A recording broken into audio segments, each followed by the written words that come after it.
हिंदू एक धोखा है।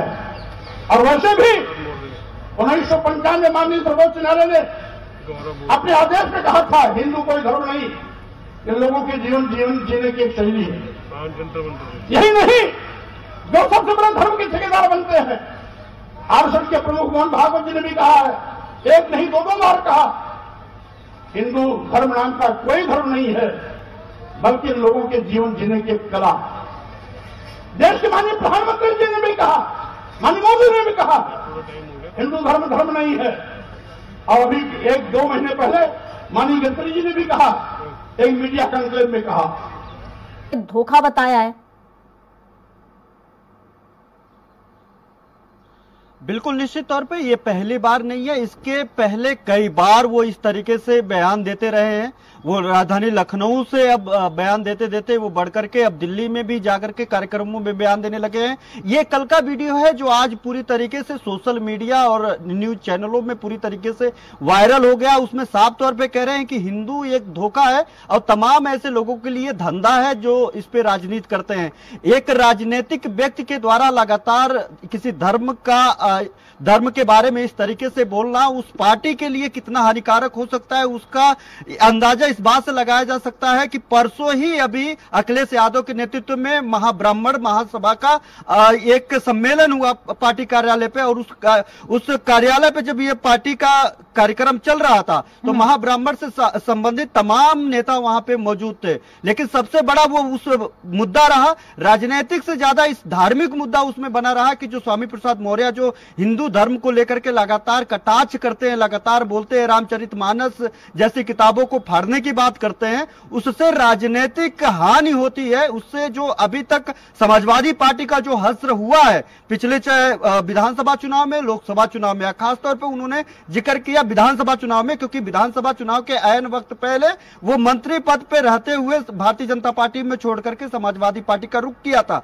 लेकिन उनके बयानों के बाद कहीं ना कहीं समाजवादी पार्टी के लिए चुनाव में किरकिरी बनी थी। हालांकि तमाम उनको लग रहा था, ऐसा महसूस हो रहा था कि उनके बयान के बाद काफी माहौल समाजवादी पार्टी के फेवर में बन रहा है। लेकिन पूरी तरीके से अगर रिजल्ट देखा जाए तो समाजवादी पार्टी के खिलाफ माहौल बनता हुआ दिखाई दे रहा है। इसीलिए जो महाब्राह्मण की जब यहां वहां पे सभा हुई, महाब्राह्मणों की बैठक हुई, उस महाब्राह्मणों की बैठक में जितने भी वहां पे महाब्राह्मण के नेता जुटे थे, सबसे पहले इस बात को लेकर के उन्होंने नाराजगी जताई कि लगातार जो स्वामी प्रसाद मौर्य बयानबाजी कर रहे हैं और एक बड़े पोस्ट पे रह करके इस तरीके से समाजवादी पार्टी के नेता के तौर पर। लेकिन घनश्याम, यहाँ पर अगर हम देखें स्वामी प्रसाद मौर्य जिक्र यहाँ प्रधानमंत्री नरेंद्र मोदी का भी कर रहे हैं। उनका कहना है कि प्रधानमंत्री नरेंद्र मोदी ने भी अभी 1-2 महीने पहले ही इस तरह का बयान दिया था। उन्होंने भी कहा था हिंदू नाम का कोई धर्म नहीं है। अगर बीजेपी की तरफ से बोला जाता है तो ये इसमें कोई बयानबाजी नहीं होती है, लेकिन वही बयान अगर इनकी तरफ से दिया जाता है तो उसमें बयानबाजी होती है। उनका ये भी कहना है।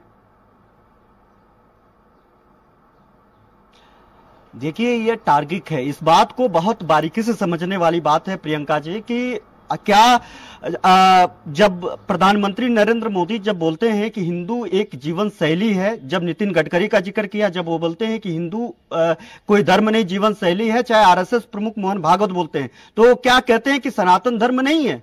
क्या वो सनातन धर्म का मजाक उड़ाते हैं? हिंदू धर्म शैली हो सकती है लेकिन सनातन धर्म का एक हिस्सा तो है।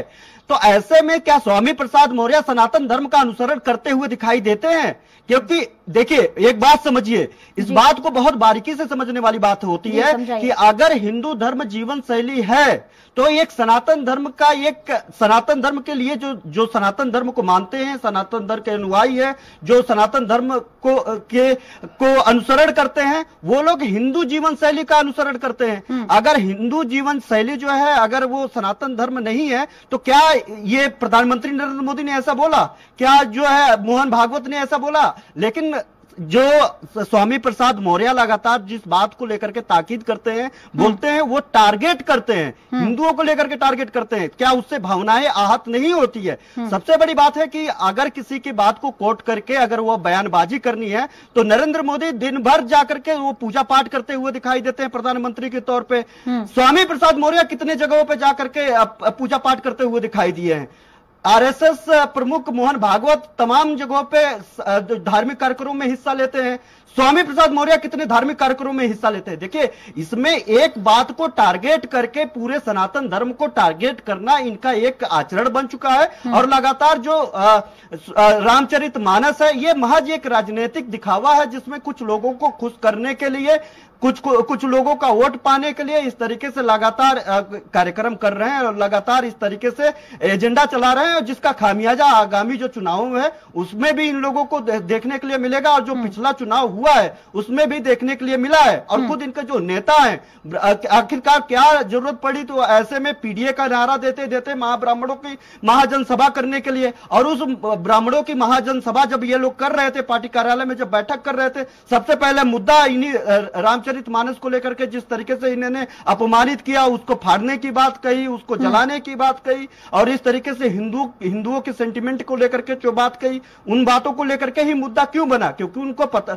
अखिलेश यादव को पता है कि सिर्फ पीडीए का नारा दे लेने से, और जिस तरीके से भारतीय जनता पार्टी उत्तर प्रदेश में राजनीति कर रही है, बसपा भी अब धीरे धीरे स्टैंड लेते हुए दिखाई दे रही है, कांग्रेस भी लगातार उस सेक्टर में काम करने की कोशिश कर रही है। तो ऐसे में अखिलेश यादव और उनके पार्टी के जो समीक्षक हैं, जो राजनीतिक पंडित हैं, उनको पता है कि सिर्फ पीडीए का नारा देने से ही उनको वोट प्रतिशत नहीं बनेगा, वो सरकार में नहीं आने हैं। उनको जो है, जो हिंदू को सेंटिमेंट को मानने वाले लोग हैं, हिंदू जीवन शैली जीने वाले लोग हैं, अगर हिंदुओं को अगर हम नाराज घनश्याम, हालांकि देखने वाली बात होगी जिस तरह से लगातार विवादों में वो घिरे रहते हैं, अब इस पर उनके जो वरिष्ठ लोग हैं उनकी तरफ से किस तरह की